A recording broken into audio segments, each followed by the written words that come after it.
अस्सलाम वालेकुम, क्या हाल है आप लोगों के। मैं उस्मान ज़फ़र प्राचा। काफ़ी अरसे से वीडियोज़ नहीं बनाई और सोच रहा था कि क्या किस का टॉपिक पे बनाऊँ। फ़िलहाल भी कोई टॉपिक ज़हन में नहीं था, लेकिन मैंने कहा चलो अपनी ही कोटेशंस जो मुझे और कई लोगों को बहुत ज़्यादा पसंद आई हैं, तो वही आप लोगों के साथ शेयर कर लूँ।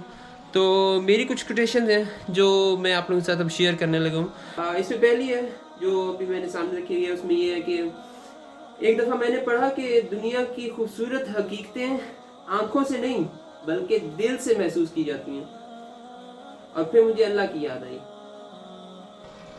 ये एक कोटेशन थी। एक छोटा सा मैंने अफसाना सा लिखा था। अफसाने अक्सर मेरे आप लोग देखेंगे हैश अफसाना के नाम से अपलोड हुई हुई होती हैं। तो एक अफसाना मैंने लिखा था। दो पहाड़ों पर दो कौमें आबाद थीं। एक पहाड़ खुश्क था और उस पहाड़ वालों को अपनी रोज़ी रोटी के लिए बहुत मेहनत करना पड़ती थी, जबकि दूसरा पहाड़ हरा भरा था। पहले पहाड़ वाले दूसरों पर रश्क करते थे और अक्सर उनको आवाज़ें देते थे कि तुम बेहतरीन नेमत से नवाजे गए हो, कुछ हमारी मदद करो। लेकिन उनकी बात सुनी अनसुनी कर देते। जो दूसरे पहाड़ वाले थे वो उनकी बात सुनी अनसुनी कर देते थे। एक दिन इनको पता चला कि दूसरे पहाड़ वाले सुन सकते हैं ना बोल सकते हैं। फिर उनको एहसास हुआ कि बेहतरीन नेमत से वो नहीं बल्कि हम नवाजे गए हैं। हम बोल और सुन तो सकते हैं। अल्लाह हर किसी को उसके मुताबिक की खुशियाँ देता है, लेकिन हम खुद ही अपने आप को रोग लगा लेते हैं। ये एक अफसाना सा था। फिर इसके बाद एक और कोटेशन है। चेहरे की रंगत निखर जाती है उन लोगों की जो अल्लाह का रंग इख्तियार कर लेते हैं। इसका जिक्र, अल्लाह के रंग का जिक्र कुरान मजीद में भी आया है। फिर जो अगली कोटेशन एक और जो मैंने लिखी और कई दफ़ा फिर दूसरी जगहों से भी मुझे अपलोड मिली, वो ये है कि और ये भी तो हो सकता है कि आपने आज कुछ ऐसा किया हो जिससे खुश हो कि अल्लाह ने आपका जिक्र फरिश्तों में किया हो और फरिश्तों ने आपके लिए दुआ की हो।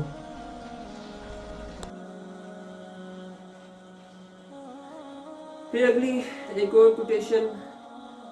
जब अल्लाह की तजल्ली से पहाड़ रेजा रेजा हो सकता है तो अल्लाह के एहसास से पत्थर दिलों को भी तो तोड़ा जा सकता है। ये अल्लाह की तजल्ली से पहाड़ के रेजा रेजा होने का जो जिक्र है, ये वो हज़रत मूसा अलैहिस्सलाम के वाक़ये के अंदर आप लोगों को मिल सकता है।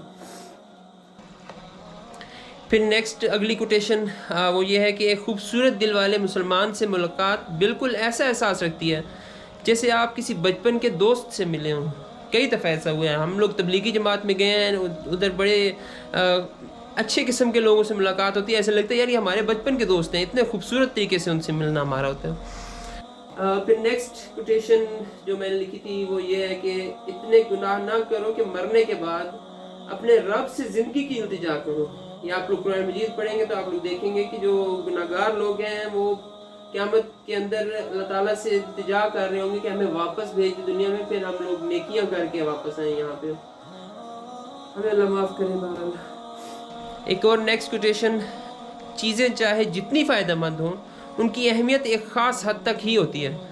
उसकी मिसाल ऐसी है कि दूध चाहे जितना फ़ायदेमंद हो, वज़ू पानी से ही किया जाता है। आप लोग इसको पैसे से मिला सकते हैं कि पैसे चाहे जितना फ़ायदेमंद हो, हर काम में आपके फ़ायदा में नहीं आने वाला। पैसे के पीछे इतना ना भागें। नेक्स्ट कोटेशन जो है वो काफ़ी मुझे याद रहती है और बहुत अच्छी लगती है। मजबूत दिल होने में और सख्त दिल होने में फ़र्क है। हम लोग सख्त दिल हो गए हैं, तभी तो मुश्किलात पैदा करते हैं और बदले में मुश्किलात का सामना भी करना पड़ता है। फिर मजबूत दिल ना होने की वजह से हम लोग अपनी ही पैदा की हुई मुश्किलात से परेशान हो जाते हैं। नेक्स्ट जो कोटेशन है वो ये कि अगर आपको अल्लाह ने ऐसी बीवी दी है जो अपनी नज़रें झुका के रखती है, जिसको किसी गैर मर्द ने नहीं छुआ और जो अपना सजना संवरना आप तक महदूद रखती है, तो आपने तो दुनिया में ही जन्नत का एहसास पा लिया, क्योंकि ये खसूसियात तो अल्लाह ने जन्नत में मिलने वाली हूरों को दी होंगी। अगली कोटेशन और गौर से सुने, ये बहुत अहम है हम लोगों के लिए। अपनी हालत देखते हैं तो ऐसा लगता है कि हमसे तो हज़रत सुलेमान अलैहिस्सलाम के दौर की वो चींटी अच्छी थी जिसने सिर्फ अपना नहीं बल्कि अपने साथ वालों की भलाई का भी सोचा था। कितना सोच रहे हैं हम लोग साथ वालों की भलाई का? इससे आप लोग थोड़ा सा गौर करें इस बात में। अगली कोटेशन।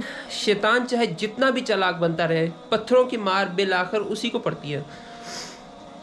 नेक्स्ट अगली कोटेशन जो मैंने लिखी थी, शायद आपको पता नहीं, आपके अंदर एक बहुत ही खूबसूरत शख्स वो भी है जो तब बाहर निकलता है जब आप मस्जिद में होते हैं। ऐसे एक इस तरह की एक और कोटेशन मैंने लिखी थी कि एक खूबसूरत शख्स आपके अंदर वो भी है जो तब बाहर निकलता है जब आप नेक लोगों की सोबत में बैठते हैं।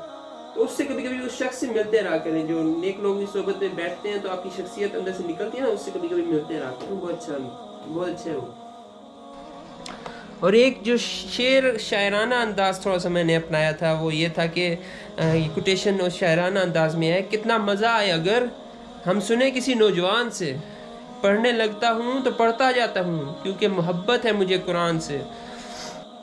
ये काफ़ी ज़्यादा मेरी इसकी शेयरिंग भी हुई थी। फिर इसके आगे मैंने 2 और बातें लिखी थी, 2 और शेर से समझ लें लिखे थे। और फिर वो कहे पूरे एतमाद के साथ, दिल खुश हो जाता है जन्नत के बयान से। और फिर बताए कि कैसे आंख भर आती है एक आयत फ़बिअय्यि आलाइ रब्बिकुमा तुकज़्ज़िबान से।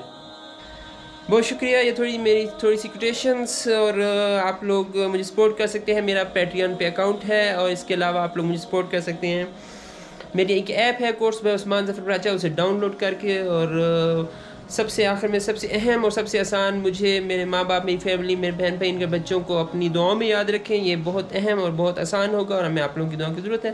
अल्लाह ताला आप लोगों की बहुत खुशियाँ और कामयाबियाँ अता करे। आमीन।